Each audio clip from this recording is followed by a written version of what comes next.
Good morning, students. Now we are in the last part of this topic, and the name of this disease is called the AIDS. What is the full form of this AIDS? The acquired immunodeficiency syndrome. A for acquired, I for immuno, D for deficiency, S for syndrome. So acquired immune deficiency syndrome. This disease is a viral disease. Underline one mark question, viral disease and caused by the virus. It is called HIV. What is the full form of HIV? The human immunodeficiency virus. H for human, I for immunodeficiency, and V for virus. It is a condition in which, due to the infection of this virus, our immune system will be totally affected. Immune system fails and suppress the body's disease fighting mechanism, so that the person who is affected by HIV, they will be getting different types of health problems that we will be discussing later. They attack the lymphocytes. We know it is a type of WBC, and WBC is considered as the soldiers in our body. So when the WBCs will be affected, our body immune system also will be not having fighting mechanism, fighting capacity against the infectious germs. So they attack the lymphocytes. Whenever HIV will be attacking us, it will be directly affecting the lymphocytes, and the affected individual is prone to infectious disease. Prone means susceptible. Will be susceptible or will be affected by different types of infections. Now next part we are going to discuss about the transmission of HIV. How this transmission, that HIV will be transmitted. As it is a virus disease, it is considered as a communicable disease. Now AIDS virus has been found in urine, tears, saliva, breast milk, and vaginal secretions. Different types of body fluids will be having these type of viral particles, and these body fluids, whenever it will be transmitted, whenever it will be transfused to a person, they also will be getting the infection. The virus is transmitted by an infection patient who comes in contact with the blood of body fluid of a healthy person. HIV and AIDS is not transmitted by touching or by any physical contact. It spreads through contact of body fluids. Any type of body fluids, example I have given: urine, tears, saliva, breast, milk, and vaginal secretions. Now next, HIV is transmitted generally by 4 methods have been discussed, very important for 4 marks question. First one, sexual contact with infected person. Second point, use of contaminated needles. That means whenever we will be taking injection with the help of the syringes or the needles, the same needles should not be used for both the infected and healthy person. Use of contaminated needles or syringes, especially in case of intravenous drug abusers. What do you mean by intravenous? Generally, those who are drug abused person or addicted person, they will be using the needles, and through the needles they will be injected in their veins. That is called intravenous. Inside the vein, drug will be taken, and those needles should not be used for the healthy person also. So that is called the use of contaminated needles or syringes, especially in case of intravenous drug abusers. Third point, by transfusion of contaminated or infected blood or blood products.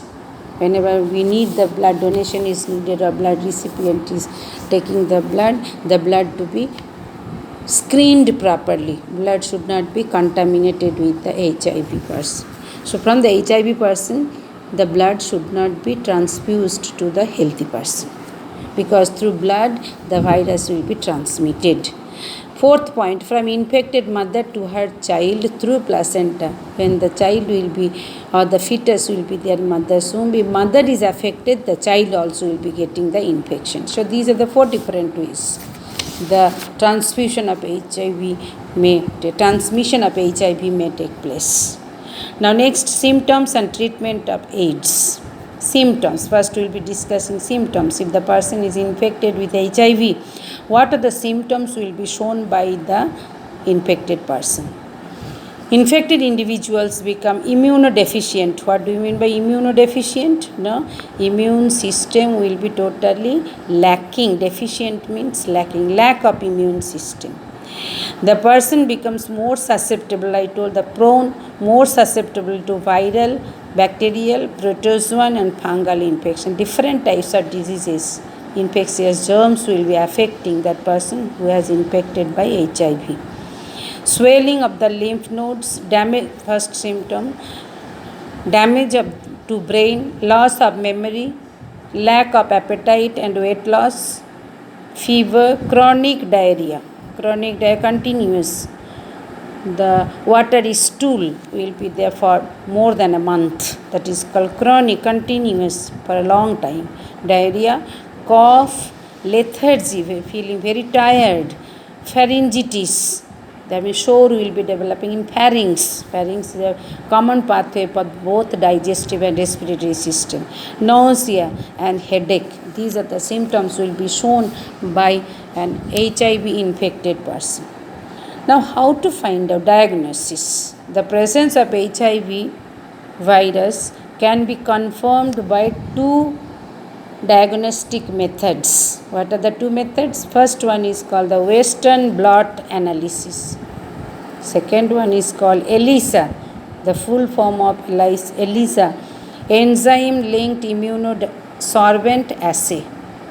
E for enzyme, L for linked, I for immuno, S for sorbent, A for assay. So 2 marks question, what are the diagnostic methods for HIV person or AIDS disease? Now treatment. Antiretroviral drugs and the immunostimulative therapy can prolong the life of the infected person.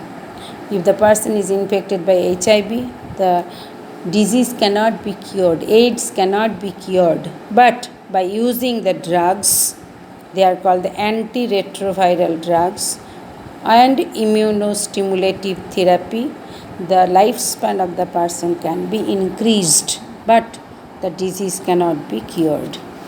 Now next one, these are the treatments. Now next we are going to discuss about the prevention and control of AIDS.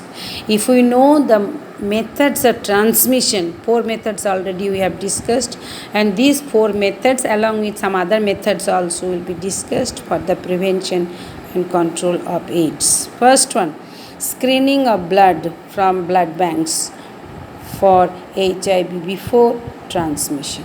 So I told one point, transfusion of contaminated or infected blood. So before giving the blood or transfusing the blood to a healthy person, the blood to be screened properly. That is called screening. A screen is nothing but the examining. We have to examine the blood properly, whether it is free from HIV or not. Second one, ensuring the use of disposable needles and syringes in hospitals and clinics. Nowadays, that's why every lab or hospital also they are using the disposable syringe. One syringe cannot be used for 2 persons. That is another way we can control the AIDS. Third point, advocating safe sex and advantages of using condoms. That is the government has given the rule, the condoms to be used at the time of sexual process. Fourth point is creating awareness campaign. We have to aware to the public and educate the people on the consequences of AIDS, effects. If the person is suffering from AIDS, what are the effects? What will happen in future after infection? That to be made understand to the people. And the fourth point is persons with HIV and AIDS should not be isolated from family and society. We have to encourage them that their lifespan can also be increased if they maintain the hygienic condition, and if they take the medicine properly or the drug treatment they take properly, that can be increased the lifespan of the person. So the persons with HIV and AIDS should not be isolated from the family or from the society. Thank you, children. This is the end of this topic.